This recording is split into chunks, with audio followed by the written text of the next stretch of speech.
Kumustahin natin ang sitwasyon sa Araneta City Busport hanggang ngayong huling Biyernes bago po mag-Semana Santa. At may ulat on the spot si Sandra Aguinaldo.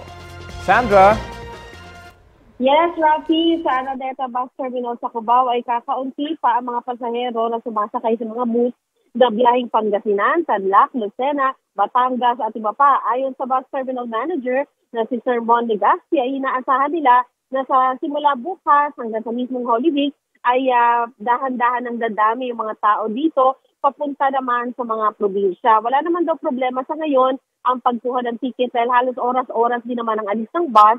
At yung mga pasahero dito, Rafi, nakikita natin pag dumarating sila, dumidiretso na sila talaga dun sa bus na paalis at alam na rin nila yung schedule. Ganun pa man ay pinapatupad pa rin yung gustong seguridad sa pagdating ng mga pasahero. Meron security check at meron ding mga nag-a-assist kung saan bus sila sasakay. At may charging station din dito at panay linis dahil nga naghahanda sila doon sa posibleng pagdami ng pasahero. Kapansin-pansin din po na malaki yung nabawas sa bilang ng mga bus at pasahero dito, Rafi, na umaalis mula dito sa Cubao. Dahil sa inyo pong matatandaan ay nasunog po yung kanilang lumang terminal at bukod dyan po ay nagpatupad daw ang gobyerno ng mga pagbabago. Nagkaroon tayo ng mga tinatawag na integrated bus terminals gaya ng PITX. Kaya kung dati raw ay libo-libo yung mga pasaherong umaalis mula dito ay ngayon nasa 400 passengers per day yung kanilang departures. At kung dati ay nasa 100 yung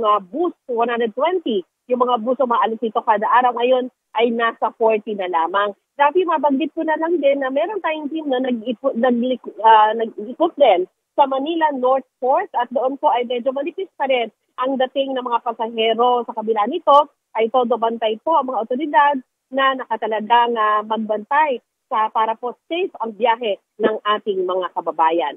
Yan muna po ang pinakauling ulat, Rafi. Maraming salamat, Sandra Aguinaldo. Kapuso, alamin ang maiinit na balita. Bisitahin at mag-subscribe sa GMA Integrated News sa YouTube.